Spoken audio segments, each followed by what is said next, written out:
Jumpa lagi dengan saya Alexander Paulus dalam episode Kata-kata yang Membangun dalam Keluarga.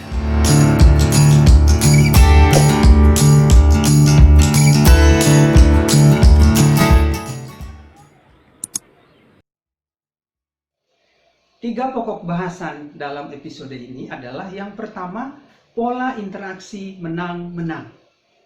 Yang kedua, kata-kata yang membangun. Dan yang ketiga, mengenai siklus cinta. Sahabat-sahabat A+ yang baik.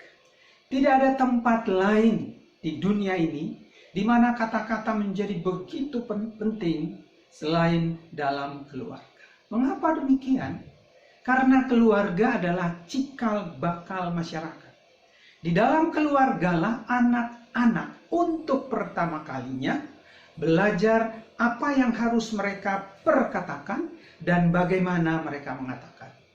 Semuanya itu dipelajari dari guru pertama mereka, yaitu orang tua mereka, ayah dan ibu mereka. Pertanyaannya, apa yang akan terjadi jika orang tua, ayah dan ibu tidak menunjukkan teladan dalam hal tutur kata? Perhatikan peristiwa berikut ini dan tentukan konsekuensi atau kemungkinan apa saja yang bisa terjadi atas keluarga ini. Sepasang suami istri dengan 3 orang anak setiap akhir tahun telah memiliki kebiasaan untuk berlibur bersama. Tahun ini rencana telah disusun matang. Mereka akan berlibur sambil camping dan mancing. 1 minggu menjelang hari H, sang istri mendapat informasi dari keluarganya bahwa ibunya sedang sakit keras dan dirawat di rumah sakit. Si istri bingung bagaimana harus menceritakan informasi ini kepada suaminya, karena suami dan anak-anaknya sudah sangat antusias menunggu liburan tiba. Pertengkaran hebat terjadi ketika sang istri memberitahukan informasi tentang ibunya yang sedang sakit keras itu kepada suami.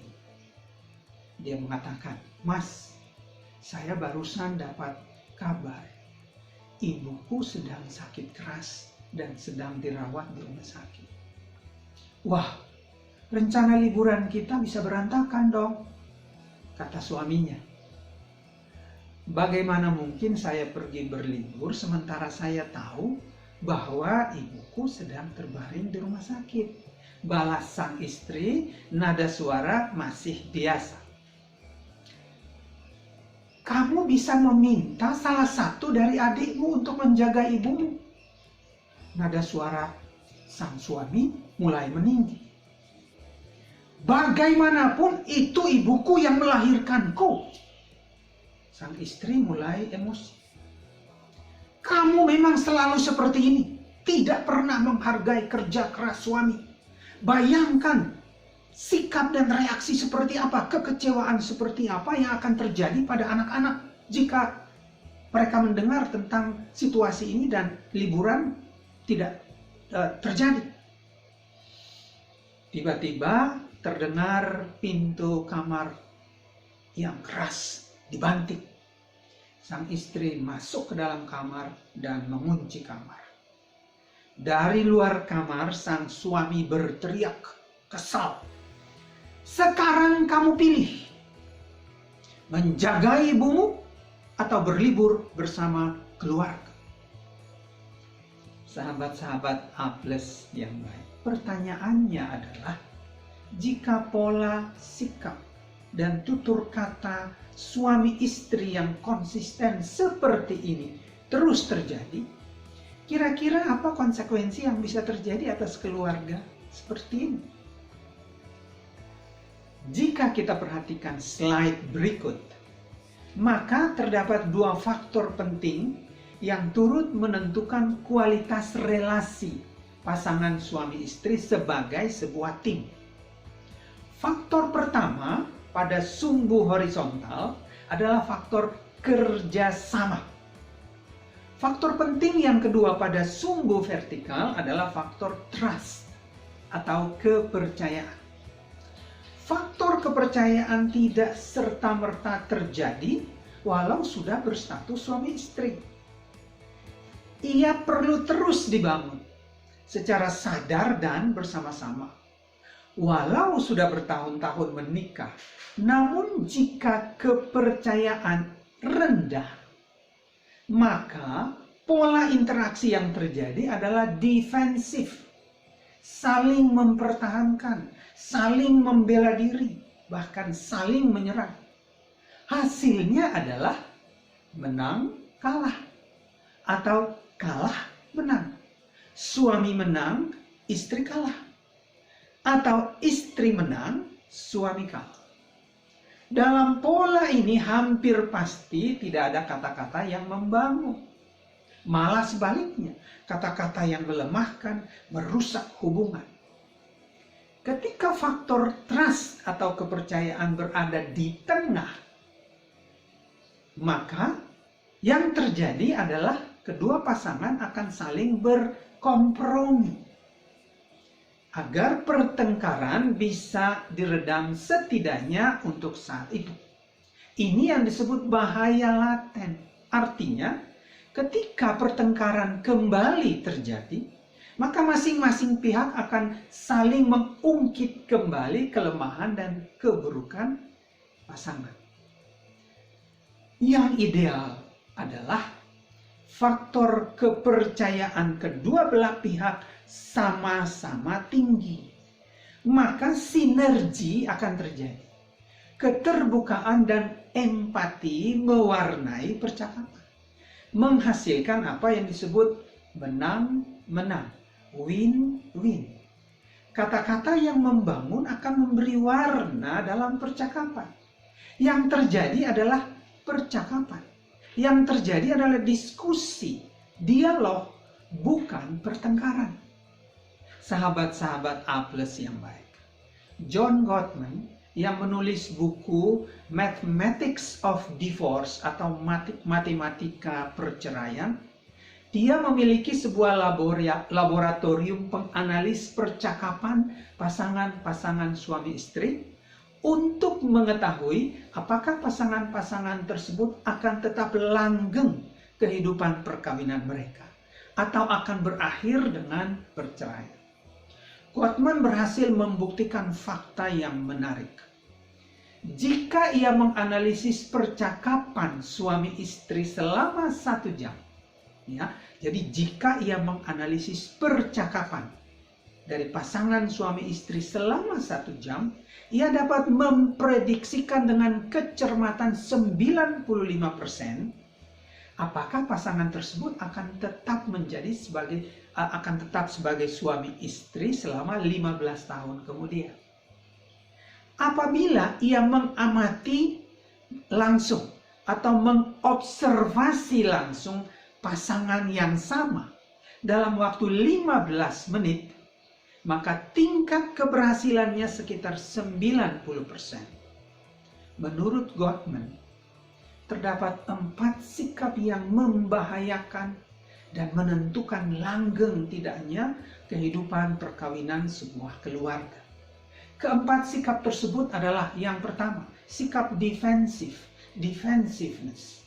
Sikap yang membahayakan yang kedua, sikap tidak menjawab atau asal menjawab, stonewalling, sikap mendiamkan.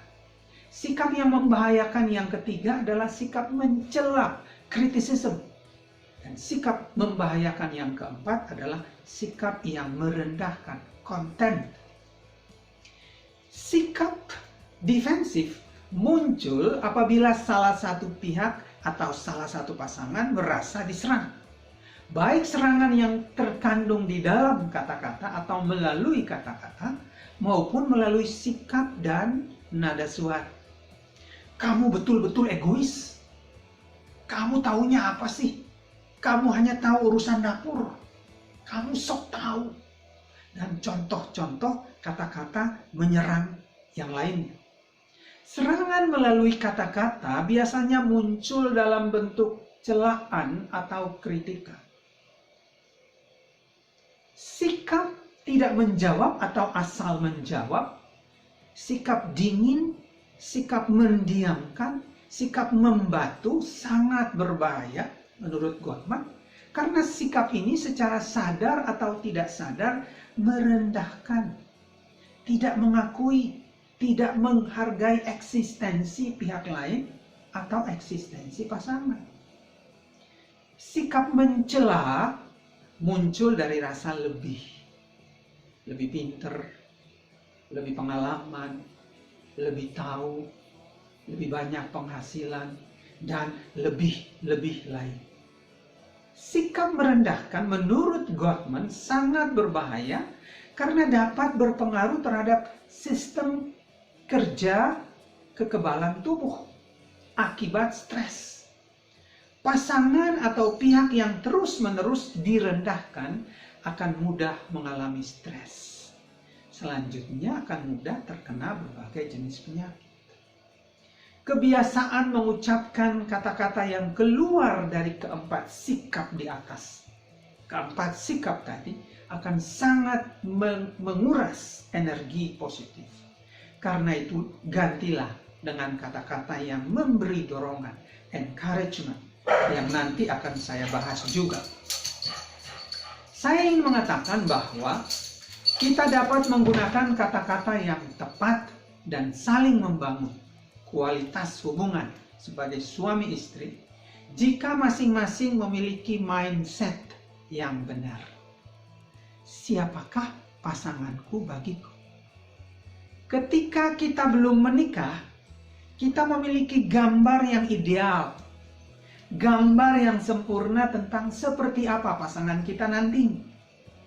Ketika kita sudah menikah, realitas menunjukkan bahwa kita ternyata menikah dengan pasangan yang tidak sempurna.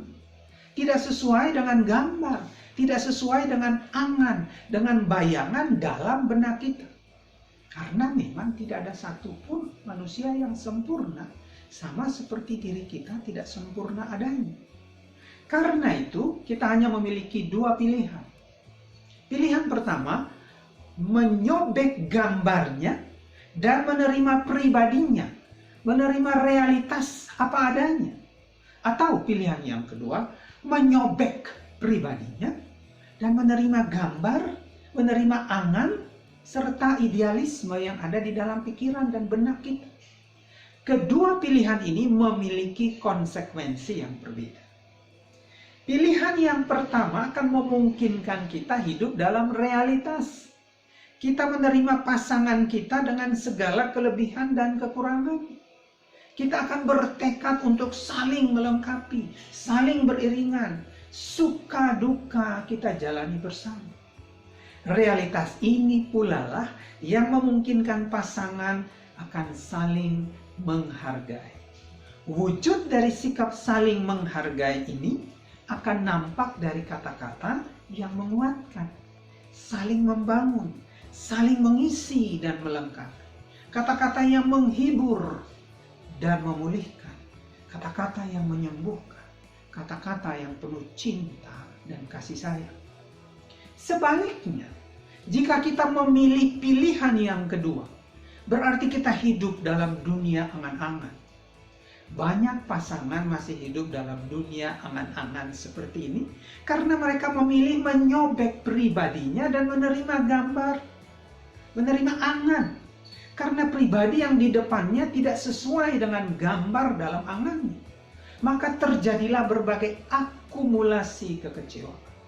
Dalam situasi seperti ini, tidak ada kata-kata yang membangun. Tidak ada kata-kata yang menghibur dan menyembuhkan. Tidak ada kata-kata yang penuh cinta dan kasih sayang. Agar dapat menggunakan kata-kata yang membangun, kita perlu terus membiasakan diri untuk mencari dan memusatkan perhatian pada hal-hal yang baik dari pasangan kita dalam setiap situasi. Kita harus mau dan senang melakukan. Pertanyaannya adalah, dalam situasi seperti apa setiap pasangan suami istri dapat saling membangun melalui kata-kata? 3 situasi.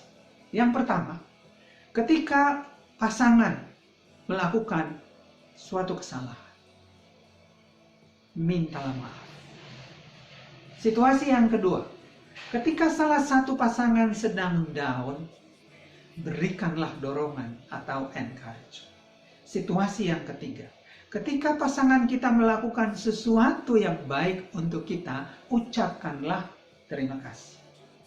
Situasi yang pertama, mengapa harus meminta maaf atau memberi maaf?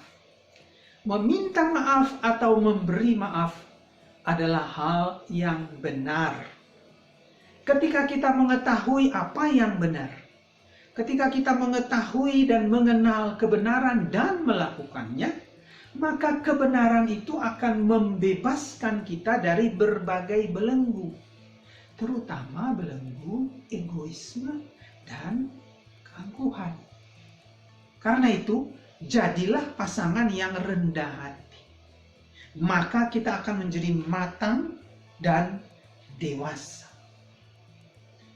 3 kesalahan bisa terjadi ketika kita meminta maaf atau memberi maaf.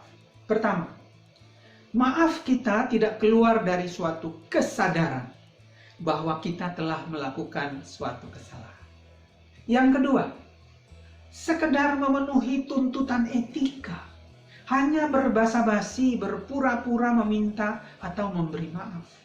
Dan kesalahan yang ketiga, meminta maaf namun tidak diikuti dengan perubahan pada sikap dan perilaku.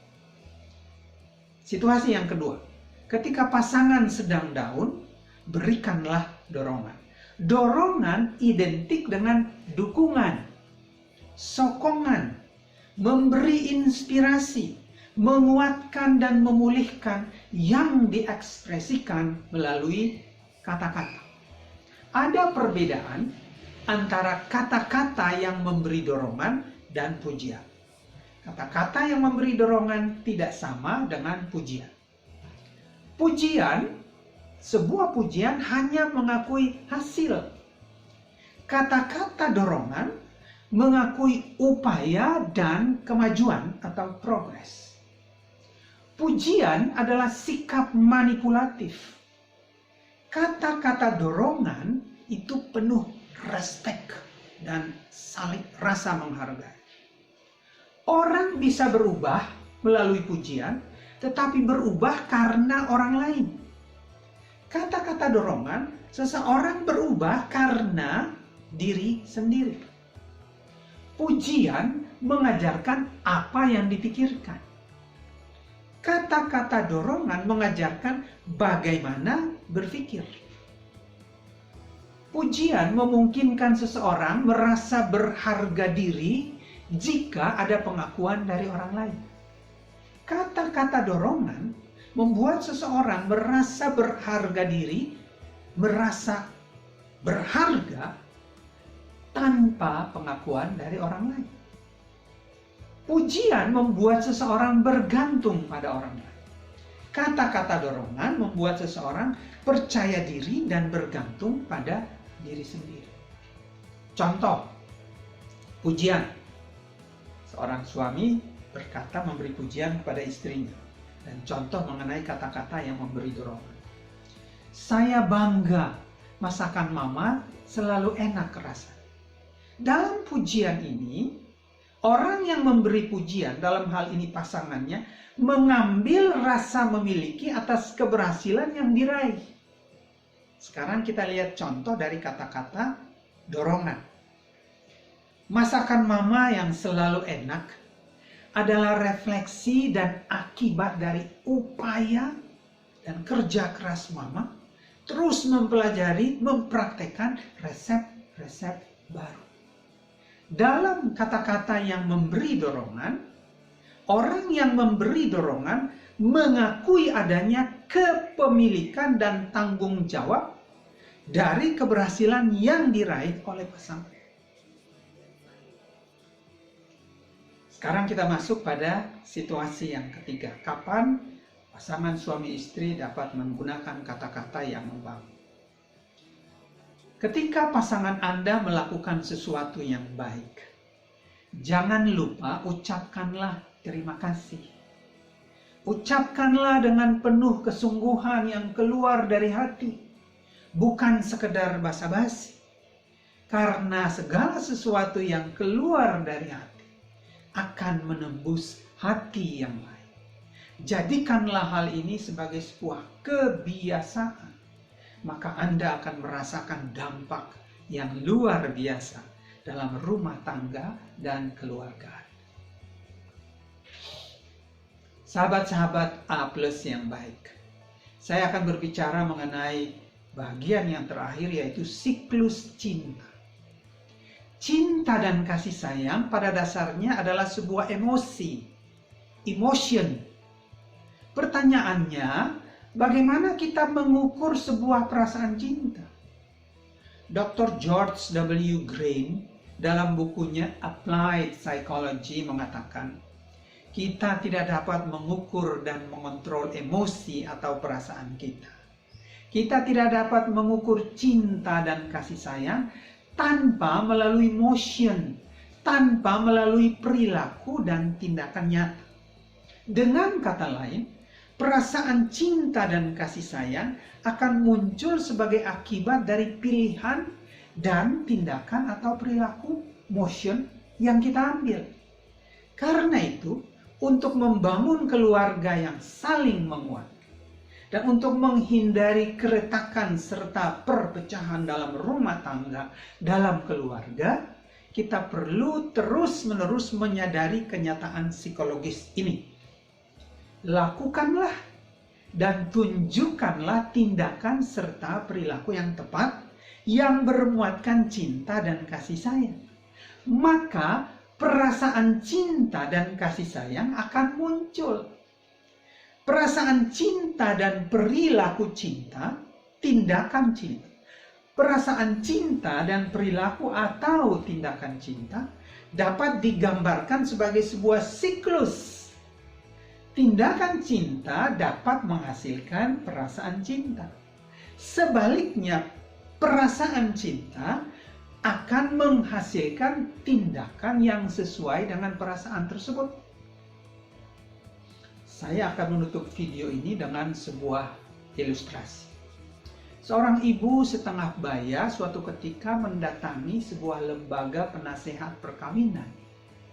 Kepada sang konsultan, ibu ini mengungkapkan bahwa ia ingin menceraikan suaminya karena tidak sanggup lagi menerima semua perlakuan suaminya yang kasar. Mulai dari tutur kata yang merendahkan sampai pada kekerasan fisik, penganiayaan fisik. Konsultan ini kemudian mengatakan bahwa jika ia berada pada posisi ibu tadi, ia pun akan mengambil tindakan yang sama, yaitu menceraikan suaminya. Namun sang konsultan menyarankan kepada ibu ini agar keputusan perceraian tidak dilakukan sekarang, tetapi 3 bulan lagi. Selama 3 bulan, ibu ini harus melakukan segala sesuatu yang terbaik kepada suami.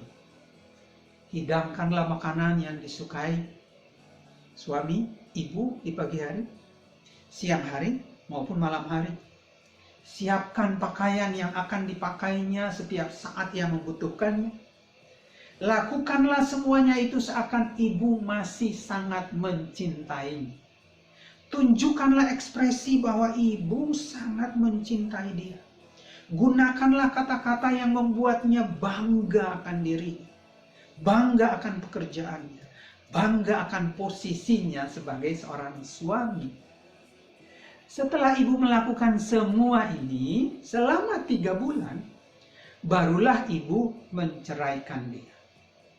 Jangan lupa, kata sang konsultan, setelah ibu berhasil menceraikan suami ibu, saya harap ibu datang lagi ke sini untuk memberitahukan saya. Sahabat-sahabat A+ yang baik, 3 bulan kemudian ibu ini mendatangi kembali lembaga konsultan perkawinan yang sama. Dan ketika ditanya apakah mereka sudah bercerai, ibu ini mengatakan, kami tidak bercerai. Setelah saya melakukan semua yang disarankan, ternyata suami saya berubah total. Ia menyesali semua perbuatan yang telah dilakukannya kepada saya. Kami telah membuat komitmen baru untuk menjaga keutuhan rumah tangga kami. Rasanya seperti baru menikah saja, demikian tutur ibu. Sahabat-sahabat A+ yang baik, ketika kita memperlakukan pasangan kita, suami atau istri kita, sebagai orang yang paling penting dalam hidup kita, kita pun akan mulai merasakannya, meyakininya, bahkan menikmatinya. Ketika kita sudah merasakan, meyakini, dan menikmati rasa cinta itu, pada gilirannya kita akan menunjukkannya dalam sikap dan perilaku yang sama. Salah satu tanggung jawab utama pasangan suami istri dalam keluarga adalah menjaga dan menciptakan kualitas hubungan antara mereka. Kualitas hubungan atau interrelasi suami istri sangat ditentukan oleh pilihan kata-kata yang digunakan ketika berinteraksi. Sahabat-sahabat A+ yang baik, negara yang kuat ditentukan oleh keluarga-keluarga yang baik dan kuat. Gunakanlah kata-kata yang membangun dalam keluarga. Anda bisa, kita bisa. Jangan lupa like dan subscribe channel ini agar kita bisa terus hadir, belajar, dan bertumbuh bersama untuk menghadirkan kualitas keluarga yang A+. Saya Alexander Paulus, sampai jumpa dalam episode berikutnya.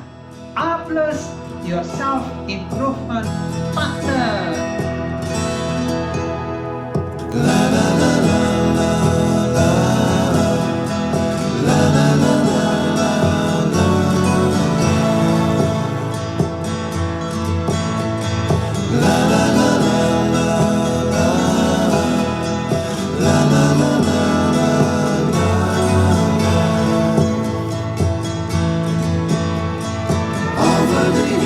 And fall for more. She's waiting for